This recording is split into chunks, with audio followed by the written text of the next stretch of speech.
Hello everyone and welcome to my video tutorials on Python programming. This is the first part of a series of video tutorials. This first part consists of 12 videos which form a comprehensive introduction to programming and Python. The second part will be on web development using Python with the Django framework.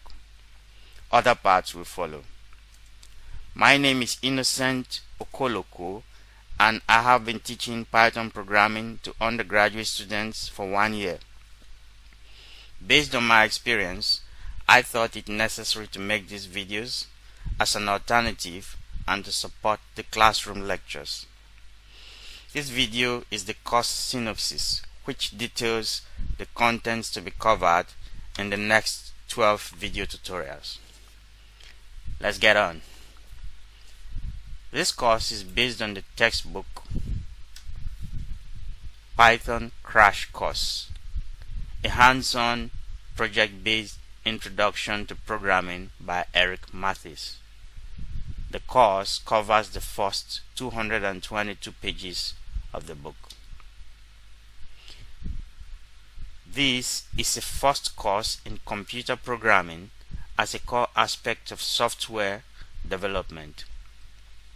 First course, by which we mean anybody who is interested in programming but does not have a prior experience of computer programming is okay to take this course.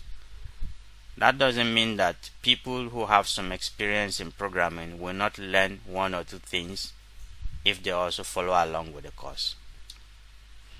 Requirements for participants. In order to be able to follow this course, because it is practically oriented, you need a Windows computer with Windows 10 operating system minimum or a Mac computer, a Mac PC.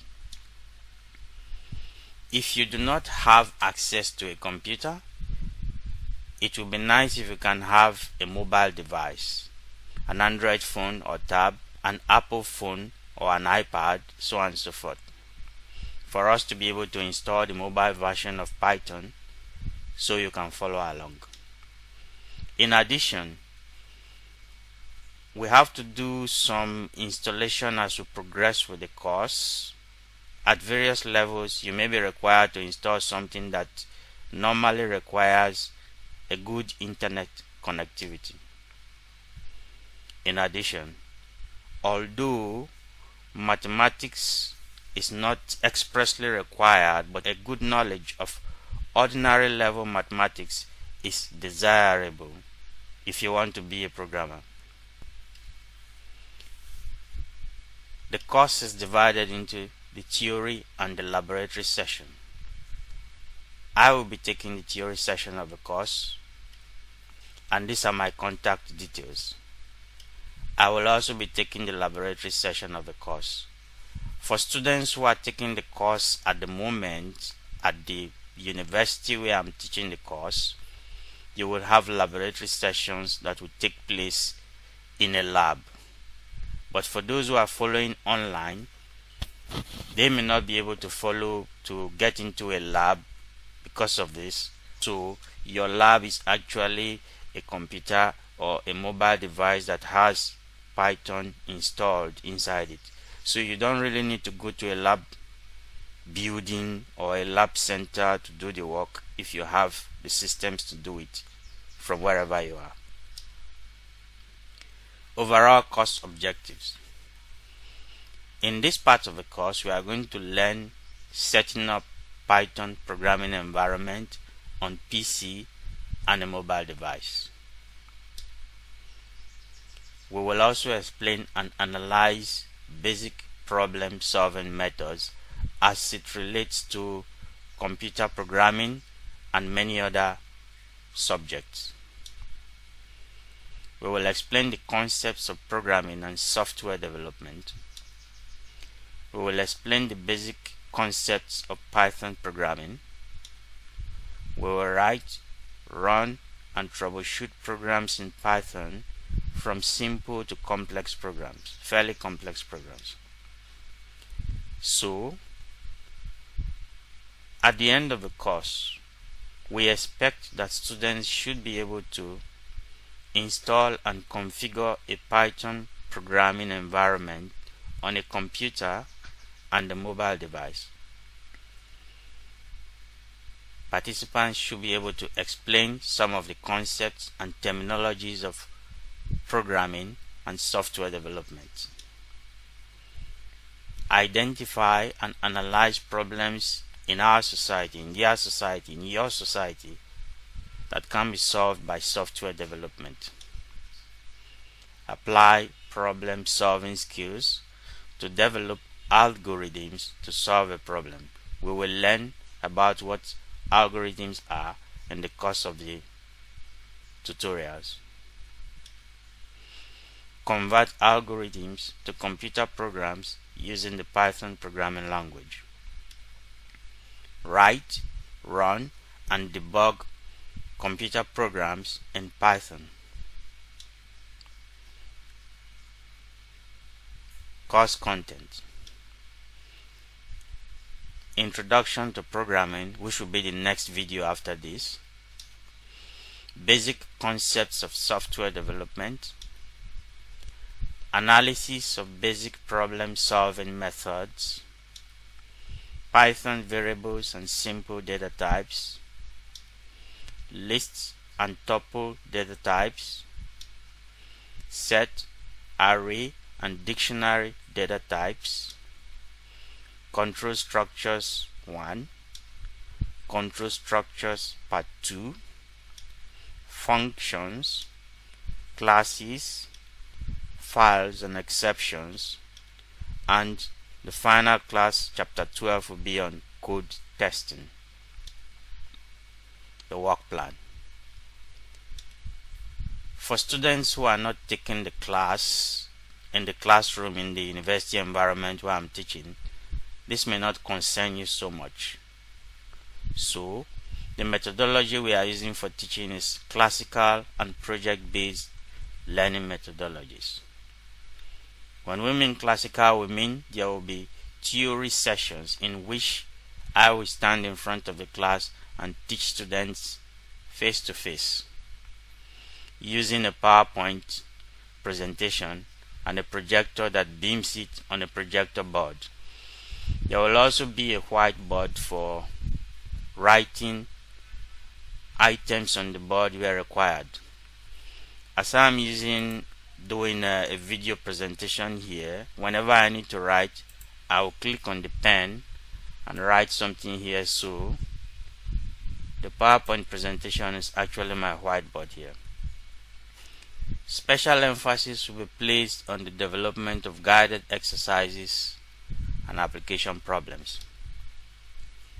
There will be several laboratory works in which students are expected to put the knowledge of the classroom into practical work. And in the course of these video tutorials, the laboratory sessions will be given here.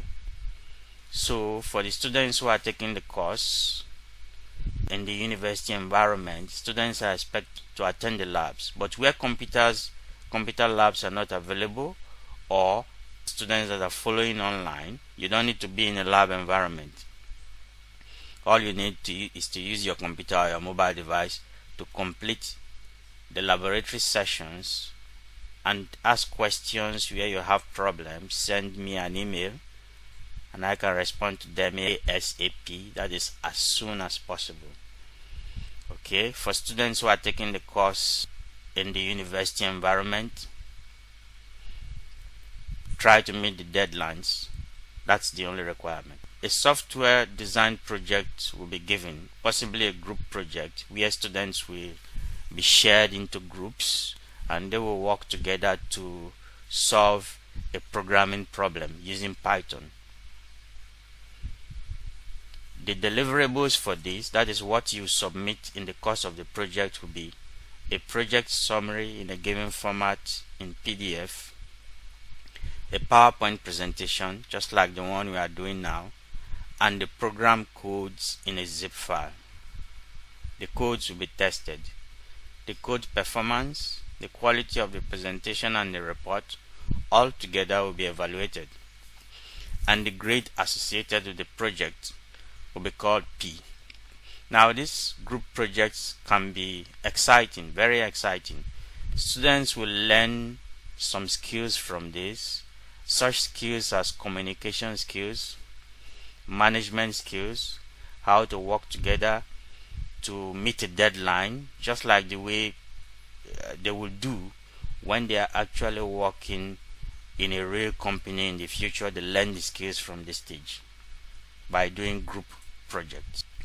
So there will be 2 theoretical classroom tests, and the results will be called T, and a final exam, a single final exam in the last week of the course, and the result of the examination will be called E. So we put the evaluation together. The theory part, which consists of the 2 tests, the average of T will be taken, and that forms 10% of the course. The final examination E forms 60% of the course, which together theory forms 70% of the course.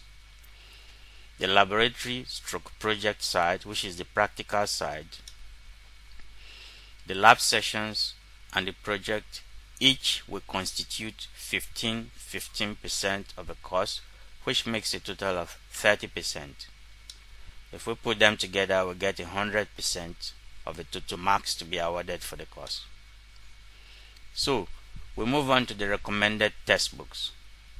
Like I stated before, we are basing this course on the textbook of Eric Mathis, Python Crash Course, a hands-on project-based introduction to programming, 2nd edition. So that is the URL in Amazon where you can find the book. The reason why I chose this book for the course is I was looking for a popular book on Amazon that has very good reviews to choose from. So I found this one had very good reviews. So I decided to use the book because it is quite popular and the reviews are very positive. In addition to that, you may want to look at the book of Paul Barry, Head First Python, a brain-friendly guide. This is also a good book with good reviews on Amazon. That's the link on Amazon. However, from my point of view, I would say that this may not be the best textbook to use for a first course in Python programming. I will advise that students should first of all know what programming is, have a basic knowledge of programming, and then Python programming, and then they can come later on to look at this. Actually, this book gives you an in-depth understanding of what is happening, why what is happening in Python. So another book you can look on is the book of Paul Barry and David Griffiths, Head First Programming, 1st edition, O'Reilly 2009, and that is also the link on Amazon. The same thing goes for the previous one I just described. Head First Programming gives you in-depth understanding, a deeper understanding of why things that happen in programming are happening. But it may not be the very best textbook to use for introduction to Python programming, okay? But we can use them along. You can look at it later after you finish this series of tutorials that we are going to do in this course. Other study materials. As you may already know, Python is a very successful programming language and there is a lot of documentation on Python. So if you go to YouTube, you will find numerous video tutorials on Python and numerous online tutorials in Python. You are free to take advantage of any one of them. Finally, we have come to the end of the synopsis for this course. Please like, share, and subscribe for more videos. Thank you and see you in the next class, which will be Introduction to Programming.